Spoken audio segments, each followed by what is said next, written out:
Hey guys, how are you? It's been a minute. It has been a whole, 2 weeks? Yeah, it's Oh, been a 2 minute. weeks. Yes, a lot happens in 2 weeks. A lot happens in 2 weeks. I want to switch it up this week and start by, you know how we said we're going to do the Triggered series? Yes. What was something in the 2 weeks we've been gone that has been triggering for you? Ooh, where's the buzzard? I want to hear yours first because you've heard mine. Oh. Yeah, so I'd rather hear yours first and then we'll talk about me. Mine was just happened today. The little boy who Joel was working with, he is white, and he looked at me and he said, "Do all big brown people like you have lips like yours?" And I said, "Yeah, most brown people have pretty features like that. Yeah."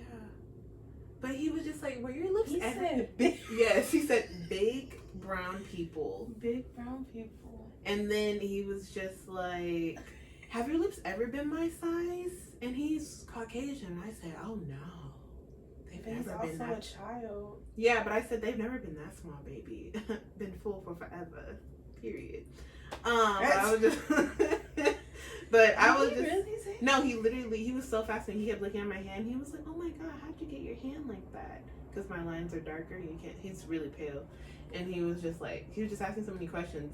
And I used to babysit him when he was, how old is he now? He's 5.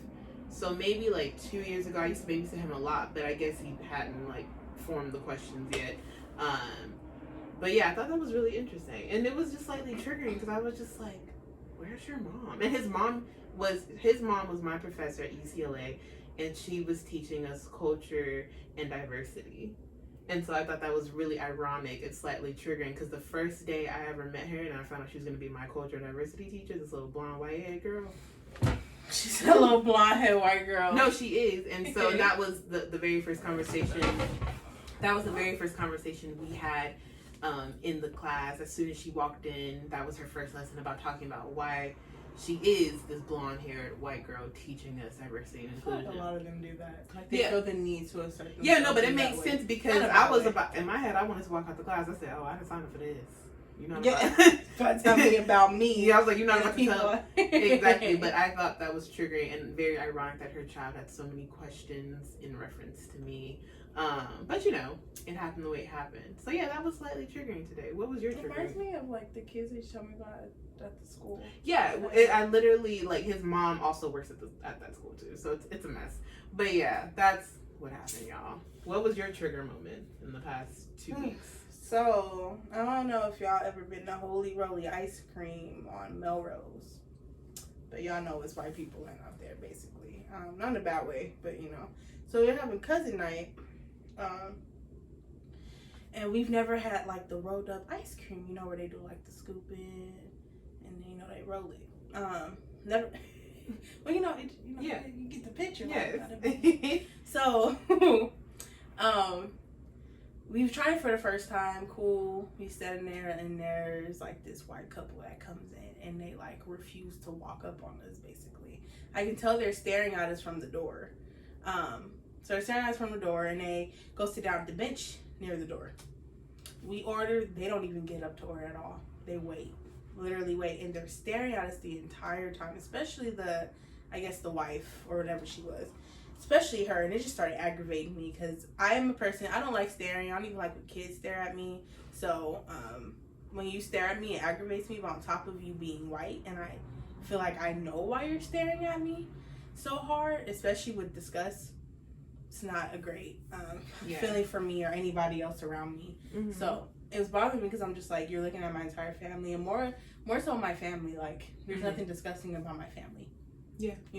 We're all trying to have a good time and you're trying to rain on our parade. We're having a great time. And I feel like they thought we were taking too long because it was our first time, but I'm it's 4 of us. Sorry, we don't come here every other night like you do. So we're leaving. And my cousin, she said something, but she's a baby. She's 15. She's on the autism spectrum, but she's high functioning. And so she started talking and saying something, and like I could see as we're walking out, the way she looks at her, I tell her it's a different expression of disgust because you see her face move through her mask or whatever, you know. And at that point, I was just ready to squab up because I was like, she's the baby, she's 15. Like, what is the point of you looking at her like that? Yeah. You're a grown ass, old ass woman, white woman. Like, what is the need to scrunch your face at a child? Yeah. Like, for me, that really is what set me off for it. And so we got outside or whatever, we were talking about it. And I was like, I bet if we move,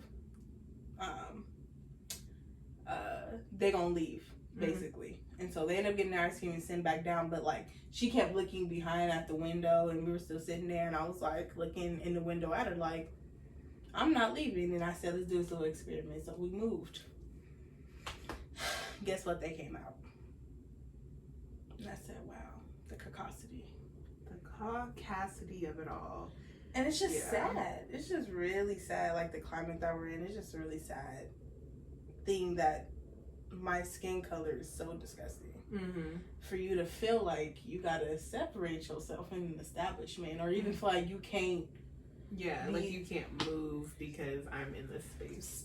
Yeah, like that's real. Ain't nobody looking at you. Ain't nobody worried about you, but you're trying to be relevant because you're staring at me. Yeah. So it's like you knew at some point I was gonna catch it. Mm-hmm. So it's like trying to make my day worse at the end of the day. Yeah. That's what it feels like. And it's just, it's unnecessary. And it's like, you didn't rain on my parade. It just made me want to come over there and slap you. That's going to make me feel better because I don't like white people anyway.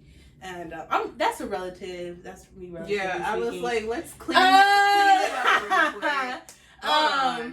She didn't like those. I don't like white people that are racist or not even prejudiced. Like, it's just, it makes no...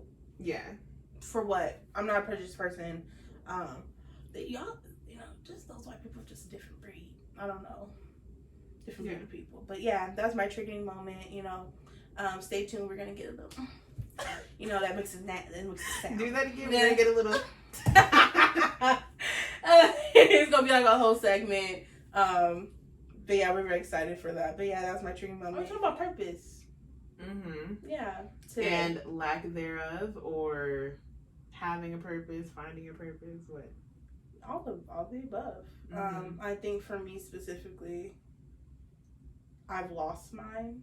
I've definitely been in a place within these past 2 weeks past 2 to 3 weeks, or probably even months, who knows,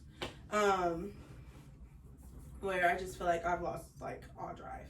Actually, it's been longer than months. I remember my mom died last year was like the turning point for me. I guess going down the rabbit hole, and I'm currently just trying to climb back up, but I feel like I haven't gotten very far. Mm-hmm. Yeah. Do you think that there's a way to pull yourself out of the rabbit hole, or have you been working towards getting out of it? Like, what does that look like with you? Well, that I have purpose figured out. No, not necessarily figured out. I just think that you have drive, you have passion. Whenever I hear you talk about the different moves that you want to make, mm-hmm. There's always a central thing. Like, you know where you want to go. Yeah. Even though you don't know where it's at that destination yet. Oh. But like the pattern of what you want to do. Yeah. And I think that's dope. Yeah. It is a process daily, I think. Because some days I'll just be living. I don't know my left from right some days. And some days it's very intentional. Like, I move a certain way intentionally, but it's exhausting. Life in general, like you said earlier, is just tiring. Just tired, child. I'm just tired.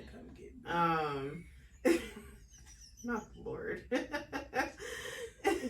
Sorry for him to come take me. No, I think in my purpose, I don't think I found my purpose yet, but I think for the space that I'm in right now, Mm-hmm. I know my purpose, but long term, some days I don't know. It changes. That's cool. Yeah, and that's okay. But yeah, I think I'm very intentional about what I want. Like, I try and do things like a year or two purpose wise. So it's like, all right, I'm doing this because in a year or two I know I want this. Big picture things for me makes me very anxious, and I'll just be like, I don't even know, okay? But I know in a year or two I want to be here. I want to do this. I want to see this. I want to go here. So making it smaller for me. And since I have gone through a really deep depression before, if I get too caught up in everything, I'll freak myself out, and then I'll psych myself out, and then I'll just get to a point where, I'm not going to do nothing. Yeah. And then that'll help nothing at the end of the day. So yeah, and for me, my purpose is, it's always bigger than me. Like, I don't think there's too many things I do where I just want to be me. It's, I want to do this because I want to take my friends there. I want my mom to see this. I want my brother and sister to be able to do this. But not letting that cripple me, because I think how you were saying, like, you've gone through so many things. Like, I don't want everyone's burden to be on me, but I do want to be able to provide certain things, lifestyles, money, experiences, but not letting that be too overwhelming, because you can't take everybody and you can't hold that for everybody. So yeah, I look at my dream board or my vision board like every morning. So that helps a lot. I looked at it actually right before you got here. Mm-hmm. And I was like, oh, there's podcasts on there. We're about to do the podcast. So that was on my vision board for this year. So yeah, just slow and steady. But there's nothing easy about purpose, because I think it changes so quickly. Like, I thought my purpose was I was going to be like an activist and a history teacher, and then one summer I remember you talking about being a history teacher. Yeah, and like one summer I was just like, oh no, I don't want to do that at all anymore. So that purpose. Think for kids though. I don't know why you want to teach these badass kids. Yeah, I love kids, and I still work at a school. But my purpose, like, especially in the college program I was in, everyone knew. Like, I would tell everyone I was going to be the president. Like, everyone knew. Like, that was what I was going to do. I was going to be history teacher, then I was going to get into city council, and I was going to be president. Like, in that order. Like, that was very intentional. Everyone knew it. And then one summer it just changed, and I was like, oh, that's my purpose completely changed. And I think it wasn't a depression, but it was definitely a few months of like, okay, my purpose has shifted. What now? Like, what am I to do? Because I had made a few connections in what I want to do in entertainment or whatever, but it wasn't enough to tell or have my parents understand it, and me even fully understand either, because there were so many different realms. So it was just like little by little. What does my stepdad always say? He always says, how do you eat an elephant? One bite at a time. So just a little bit at a time. Don't know why you eat elephants, but one bite at a time, and just go from there. But I think my purpose changes. Like, I think recently my purpose has been to be around my family more. That was not my purpose 2 years ago in any way, shape, or form. That was the opposite of what I was doing, but now it is. So just figuring that out, and when you get to a plateau, just try and pull yourself out of it little by little. When you were at your height, I guess, like when you were in school and you were doing everything, what was your purpose when you were at school? Make money. And that's a good purpose. I mean, that still is part of a purpose. Well, it wasn't my purpose, but let's see. I say that just because I feel like to grow up, in a home where money was always the issue, or the thing that kept us from doing things. Mm-hmm. So for me, growing up, I was like, we just got to make paper some way, somehow. Yeah. And whatever I choose to do needs to make money. And that was my mentality probably leading up till I hit college. Mm-hmm.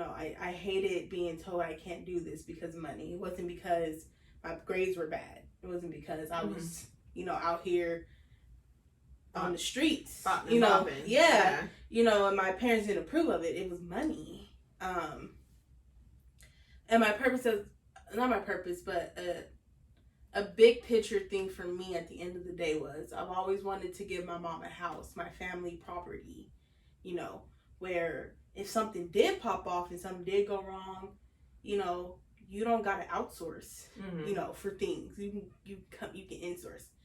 I got a whole house I haven't even, you know, rented out yet. It's fully stocked, bro. Like, you get it. Yeah. Whenever you so get your a job. purpose was to take care of your family. Take care, yeah, and it still is. It still is. When I talk about my goals, like my end goal, and I think for me, I've always been an end goal person. You know, when I was working for EOP in school, when we would do events, my favorite thing to talk about was the end goal, and I always thought that we should start there. Yeah. You know, what's the end goal? What do you want them to leave with? Because if you work backwards that way, it's easy to make the event or whatever, because it's like, okay, how are we going to communicate that to them? How are we going to do activities that way? But you can't think of activities to do if you don't know what you want them to learn. Yeah. So, my end goal has always been to be comfortable in life. I think when I hit college, my purpose was doing things that made me happy, and the money will come. I had to learn that, because I feel like when you chase money, it flees. Yeah. It's like you get it, gone. It's like, where'd it go? Yeah. Like, and I feel like if you always chasing money, you're never gonna have it. You know, it's because I feel like you chase money because you think it's a fleeting thing, like you can't keep it. And I think that's a lot of individual work on its own. Like, money in general is like its own work. How you see money and how you deal with it. So, but for me, putting money with my purpose, because, you know, I always had my parents telling me, you know, go to school for something that's gonna make money. And, you know, at some point I got tired of hearing that. I was like, I don't care at some point about the money. Like, I want to be happy. I've seen you guys bend backwards for money, you know, and as much as I wanted, you know, I hit college and I was like, no, I want to go for what I want to go for.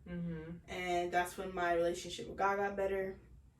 And I was just like, don't know where you're going to put me, but, you know, I'm going to do this because it makes me happy. Or it's going to make me happy at some point. Hopefully. Or it's what I want to learn.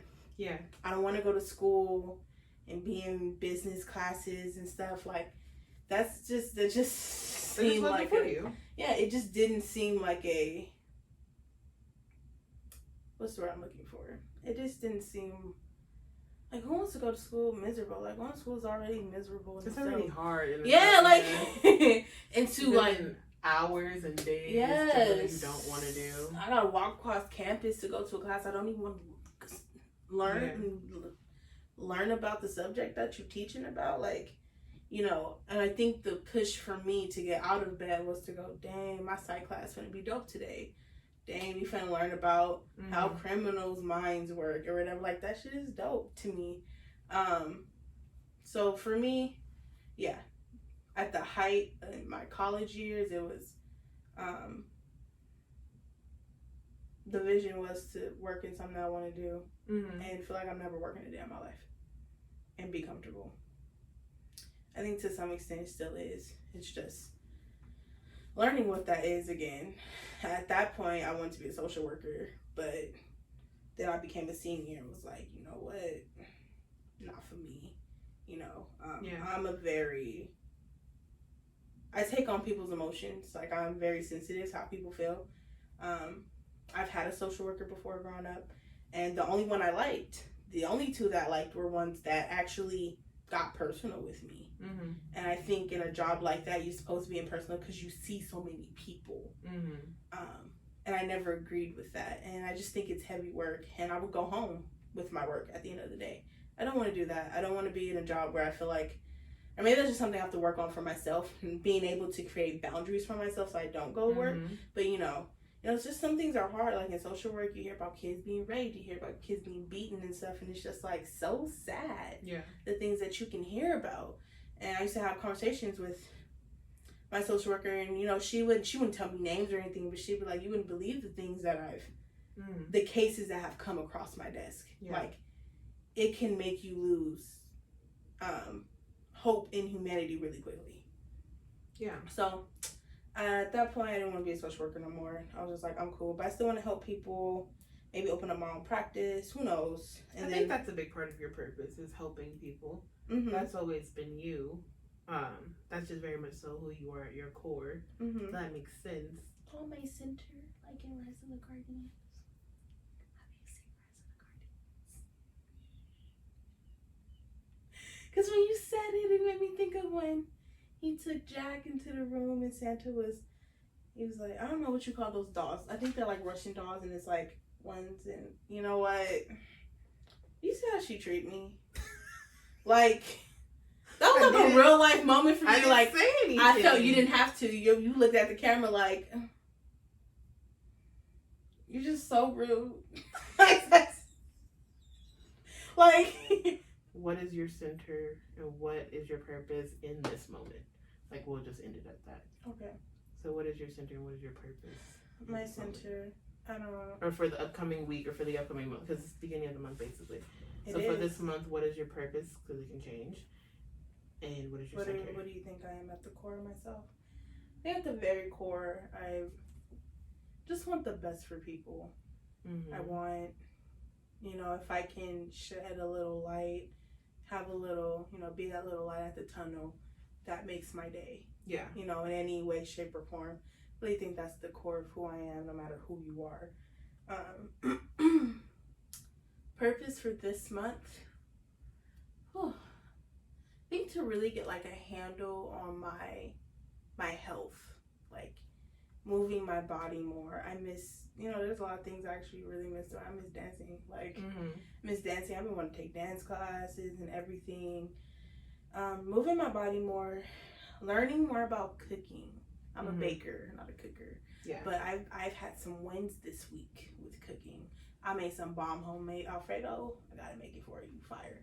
It's everything. Yes. I made some pan crusted chicken. Mm-hmm. Fire. Everything. So yeah, wins for me is learning more how to cook, because I actually am starting to thoroughly enjoy it. I hated cooking at first because I didn't know how. Yeah. So I would prefer somebody else to cook for me, which also leads to me being big. Yeah. And at this point, I'd rather be big on my own food. So yeah. If I'm gonna be big, so yeah, that's my purpose for this month. Very health wise, and I just feel like clearing this out is gonna clear this. Yeah, which means that outside gonna be clear. Yeah, boom. That's real, because it's all connected. Yep. Into yourself. I want you to start with your center.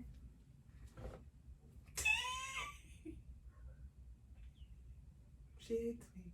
No. My center is, I think it's similar to you. Like, I just want the best for people. I'm not a fan of people. I'm pretty, like, introverted. But I think, at my core, I do want the best for people. Try to be as positive as possible. I try to take care of people. It don't always work. Or it's not always needed for my own sanity. It's just not always needed. But for sure, I think my center is just taking care of people and trying to see the good in people. And I think you keep people on track. Yeah, I think that's really... I think I'm very good at like trying to keep people on a pretty decent track. Yeah, and my purpose for this month, I think, health too. Because I've just been feeling like a fat ass Kelly Price, y'all. And we love Kelly Price. Actually, if you watch this, Kelly, I want you to know that's not shade. I'm just, Anyways, just health wise, I have not been going to therapy. I don't think I need it, but I think I'm like, well, why did I stop? So just making sure everything's clear up here. And I've been trying to work out more, not for vanity purposes, not to look good, but just to feel better. Since I work with kids, right? The look good just comes. Yeah, the look good, it's already here, baby. Is that it? But just to like feel better, especially like running around after my the kids I work with. I'm like, y'all done got me tired, boss. I'm tired. So yeah, that is my purpose, health, and I think I'm always trying to keep other people on. I'm sorry. I feel like y'all can see me like perspire. Perspiring. All right, we're almost done. My purpose, this my purpose month is my health, and also I'm always trying to keep other people on track, but to really keep myself on track. That's really important for this month, especially because I just started back school and classes. So yeah. Let us know what you think your center is. I think what is your center? What is your purpose? Yes. If y'all seen Rise of the Guardians, y'all know. I'm dead. Y'all know. But yes. What is your center? I think that's very important when it comes to your journey. I think no matter what, if you know who you are at the core of your very being, nothing can shake that. Absolutely. No matter what you do, it cannot be shaken. And I think that's probably why a lot of people have issues with identity and stuff, because they don't know what their center is. So if you don't know, figure it out. If you do know, or if you really don't know and you think you know, go ahead and shout it out. Yes. And we will see you guys the week after next. And we got some new content coming for you guys with Bay. Really excited about. So make sure to follow us on Vivacious and Vulgar Podcast. And Shay and J23. What is that? Yes. Shay and J23 and Sammy Social. And we will see y'all in the following week. Yes.